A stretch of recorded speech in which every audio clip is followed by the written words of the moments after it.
semuanya, kembali lagi dengan saya Novi Damayanti di channel YouTube saya tentunya yang membahas pengetahuan yang menarik untuk kita ketahui. Seperti biasa ya teman-teman, saya akan menganalisis sebuah karya sastra. Nah, di video kali ini saya akan menganalisis sebuah karya sastra yaitu Jangan Takut Jatuh Cinta, karya Yusminar MPD dengan menggunakan pendekatan semiotik. Sesuai dengan judulnya teman-teman. Di video sebelum-sebelumnya, saya sudah menganalisis sebuah novel dengan menggunakan pendekatan semiotik ini. Nah, di video kali ini saya juga akan menjelaskan nih apa itu pendekatan semiotik. Selamat menyaksikan video analisis ini. Jangan lupa untuk like, komen, dan subscribe ya teman-teman. Serta dukung terus channel saya agar saya lebih semangat dalam membuat konten. Terima kasih. Baiklah teman-teman, saya akan menganalisis sebuah karya sastra yaitu Jangan Takut Jatuh Cinta dengan menggunakan pendekatan semiotik. Sebelum masuk ke analisisnya, kita harus tahu dulu dong apa itu pendekatan semiotik. Secara etimologis, istilah semiotik berasal dari kata Yunani yaitu semion yang berarti tanda. Tanda itu sendiri didefinisikan sebagai suatu yang atas dasar konvensi sosial yang terbangun sebelumnya dapat dianggap mewakili sesuatu yang lain. Secara terminologis, semiotik dapat didefinisikan sebagai ilmu yang mempelajari sederetan luas objek-objek, peristiwa-peristiwa, seluruh kebudayaan sebagai tanda. Menurut Wibowo 2013 halaman 7. Semiotika adalah cabang ilmu yang berurusan dengan pengkajian tanda dan segala sesuatu yang berhubungan dengan tanda seperti sistem tanda dan proses yang berlaku bagi penggunaan tanda. Semiotika memiliki dua tokoh yaitu Ferdinand de Saussure dan Charles Sanders Peirce. Baiklah, itu tadilah pengertian dari semiotik atau semiotika. Sekarang kita masuk ke bentuk ikon pada karya sastra Jangan Takut Jatuh Cinta.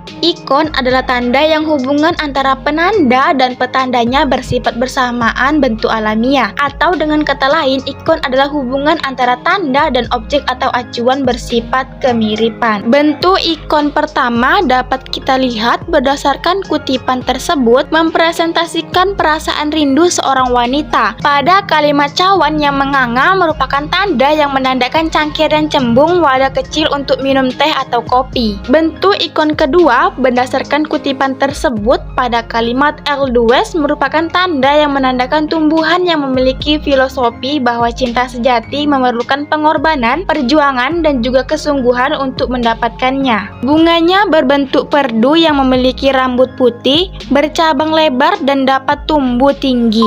Batang dan dahan bagian bawah gundul, ranting berdaun putih kelabu, merunduk. Pada ujung atas terdapat daun-daun sempit yang mengumpal dan bonggol-bonggol putih yang melimpah. Bunga ini bermanfaat untuk mengobati berbagai penyakit. Bentuk ikon ketiga, pada kutipan tersebut kata gadis dan jejaka menandakan ikon yang menandakan perempuan dan laki-laki yang belum menikah atau tidak mempunyai pasangan. Kata masa yang merupakan waktu yang sudah tidak panjang lagi atau tidak dapat diulang lagi. Bentuk ikon keempat dapat kita lihat pada kutipan tersebut. Kalimat gemulung, ikon yang menandakan gerakan air laut yang turun naik atau bergulung-gulung yang menyapu pinggir pantai. Bentuk ikon kelima berdasarkan kutipan tersebut menunjukkan ikon perasaan yang menggambarkan sayatan luka seorang hati wanita yang sudah lama terluka sehingga menjadi sembuh dengan kata-kata yang indah yang dapat menyembuhkan perasaan yang terluka tersebut lama-kelamaan. Bentuk ikon keenam pada kutipan tersebut menunjukkan ikon pada kalimat sepasang camar terbang rendah yang menandakan sepasang kekasih yang terbang rendah bersama, menandakan sepasang burung camar berwarna abu-abu atau putih berteriak atau menguak dengan keras. Bentuk ikon ketujuh pada kalimat tersebut menunjukkan ikon anomatop, kata suara menggelegar yang berarti berbunyi gemuruh seperti bunyi meriam dan bom. Dalam hal ini tanda yang menandakan suara barang-barang yang pecah yang terjadi ketika cahaya kemerah-merahan tampak di langit. Bentuk ikon kedelapan berdasarkan kutipan di atas, kata belati merupakan tanda yang menandakan senjata tajam yang fungsinya untuk menusuk atau menikam. Penggunaannya dapat dengan dengan cara digenggam atau dilempar. Bentuk ikon ke-9.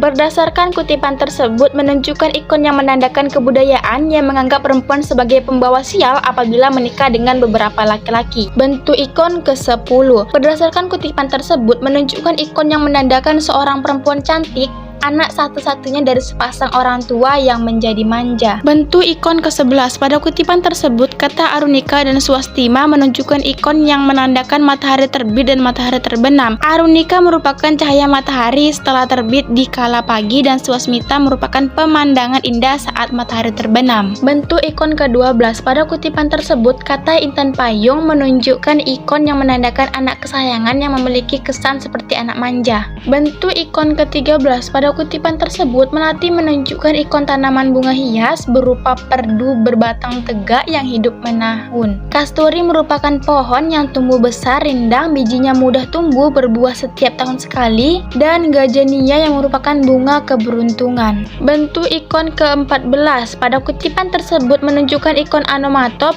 kata isak tangis yang berarti suara tangis yang terseduh-seduh. Bentuk ikon ke-15. Pada kutipan tersebut, kata menyongsong bermakna berjalan maju untuk menghadapi menempuh hari bersama. Bentuk ikon ke-16. Pada kutipan tersebut, kata cemeti merupakan alat pukul yang biasanya lentur yang pada dasarnya fungsinya untuk mencambuk.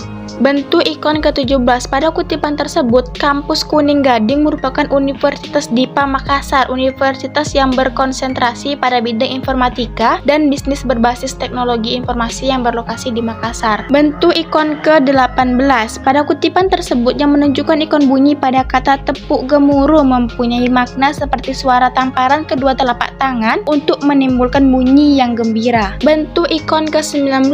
Pada kutipan tersebut, kata rimba bermakna hutan lebat yang luas dengan pohon yang besar-besar. Bentuk ikon ke-20. Pada kutipan tersebut merupakan ikon religius. Hal ini dapat dibuktikan dengan arti dari kun fayakun, yaitu jadilah maka terjadilah. Jika Allah menghendaki sesuatu maka apapun dapat terjadi. Bentuk ikon ke-21. Pada kutipan tersebut, kata bidadari bermakna makhluk berwujud manusia berjenis kelamin wanita yang tinggal di kayangan. Baiklah, sekarang kita masuk ke bentuk indeks. Indeks adalah tanda yang menunjukkan adanya hubungan alamiah antara tanda dan petanda yang bersifat kausal atau berhubungan sebab akibat, atau tanda yang berlangsung mengacu pada kenyataan. Bentuk indeks pertama. Pada kutipan tersebut menunjukkan bahwa kata kenangan mempunyai makna sesuatu yang berbekas dalam ingatan yang tidak akan terlupakan karena peristiwa itu tidak dapat berulang kembali. Bentuk indeks kedua. Pada kutipan tersebut menunjukkan bahwa kata bergegaslah mempunyai makna bercepat-cepat karena sudah tidak mempunyai waktu yang lama lagi. Bentuk indeks ketiga. Pada kutipan tersebut menunjukkan bahwa sisa kehidupan yang sudah akan berakhir.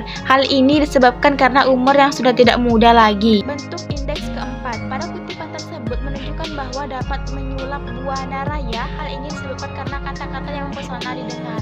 Bentuk indeks kelima. Kutipan tersebut menunjukkan bahwa luka hati yang sudah bernanah dan mengering. Hal ini disebabkan karena luka tersebut dapat disembuhkan dengan kata-kata lama-kelamaan. Bentuk indeks keenam. Pada kutipan tersebut pada kata kekeh mempunyai makna bertawa keras. Ayah kekeh disebabkan pendirian ayah yang yakin istrinya lah sang pelipur lara. Bentuk indeks ketujuh. Pada kutipan tersebut pada kata keras kepala mempunyai arti tidak mau menuruti nasihat orang lain. Hal ini disebabkan karena Wanodia tak bersurut meski halangan memangut, tak takut meski cintanya diamputasi atau dipotong. Bentuk indeks ke-8. Pada kutipan tersebut kata membungkam mempunyai arti menutup mulut. Belati akan menutup mulut sang ayah. Hal ini disebabkan karena Wanodia masih mempunyai belati pamungkas pembela diri yang dapat menutup mulut sang ayah. Bentuk indeks ke-9. Pada kutipan tersebut kata terpesona mempunyai arti daya tarik. Hal ini karena penderitaan dan kisah pilu yang menjadi daya tariknya. Bentuk indeks ke-10. Pada kutipan tersebut kata air mata, air yang dikeluarkan berasal dari mata. Hal ini disebabkan karena adanya rasa sedih pada sang ayah. Bentuk indeks ke-11. Pada kutipan tersebut kalimat sebab mata sudah tak jadi sebam karena sudah terbiasa tersakiti. Bentuk indeks ke-12. Pada kutipan tersebut buah cinta mempunyai arti seorang anak yang terlahir karena dipukul dengan cambuk. Bentuk indeks ke-13. Pada kutipan tersebut hadirnya Munculnya bayangan wajah pemegang cemati disebabkan agar Wanodia membencinya. Bentuk indeks ke-13. Pada kutipan tersebut, kata gelisah merupakan suatu kondisi yang menggambarkan ketidakmampuan tubuh dan pikiran untuk beristirahat. Hal ini disebabkan karena Naya menjadi hayalan mengisi relung malam. Baiklah, sekarang kita masuk ke bentuk simbol. Simbol yaitu tanda yang menunjukkan hubungan alamiah antara penanda dan petandanya. Hubungan diantaranya bersifat arbiter atau semena. Hubungan berdasarkan konvensi atau perjanjian masyarakat. Bentuk simbol pertama. Berdasarkan kutipan tersebut, Dian merupakan simbol nama populer untuk anak laki-laki di Indonesia. Bentuk simbol kedua. Pada kutipan tersebut, warna raya merupakan simbol yang bermakna dunia atau jagat raya. Biasanya nama yang diberikan untuk seorang anak laki-laki. Bentuk indeks ketiga. Berdasarkan kutipan tersebut, kata kanda merupakan simbol sapaan kehormatan kepada kakak. Pada zaman dahulu, kanda penyebutan resmi anggota keluarga kerajaan. Sekarang kanda sudah sering digunakan untuk memanggil seseorang dalam kehidupan sehari-hari. Bentuk simbol keempat. Berdasarkan kutipan tersebut, Wanodia merupakan panggilan untuk gadis remaja dalam masyarakat tertentu. Bentuk simbol kelima. Berdasarkan kutipan tersebut, Rama dan Sinta merupakan simbol pasangan kekasih yang saling mencintai, simbol kesejahteraan dan keharmonisan dalam agama Hindu. Bentuk simbol keenam. Pada kutipan tersebut, Belati Pamungkas sebagai simbol kebesaran dan orang-orang tertentu menggunakannya untuk membela diri. Bentuk simbol ketujuh. Berdasarkan kutipan tersebut, kata makmum merupakan simbolik mengandung nilai-nilai agama Islam yang mempunyai makna orang yang melakukan sholat secara berjamaah dan tidak sebagai anggota. Bentuk simbol ketujuh. Berdasarkan kutipan tersebut, jalur kuning merupakan simbolik mengandung nilai-nilai kebudayaan masyarakat ketika menikah, yaitu mempunyai makna sepasang pengantin yang sedang melangsungkan pernikahan. Bentuk simbol ke-9. Berdasarkan kutipan tersebut, malam-malam Bainai merupakan simbolik yang mengandung nilai-nilai adat istiadat dalam pernikahan yang merupakan simbol bahwa sang mempelai wanita baru saja sah menjadi seorang pengantin baru. Bentuk simbol ke-10. Berdasarkan kutipan tersebut, kata merah memiliki simbol warna yang berarti keberanian, kekuatan, energi, gairah, semangat, nafsu, dan adrenalin. Netra merah menjadi kekejaman yang tidak ada ampun. Baiklah teman-teman, mungkin hanya itu saja yang dapat saya sampaikan pada video kali ini tentang analisis sebuah karya sastra Jangan Takut Jatuh Cinta karya Yusmin dan MPD dengan menggunakan pendekatan semiotik. Terima kasih banyak. Wassalamualaikum warahmatullahi wabarakatuh. Sampai jumpa di konten selanjutnya.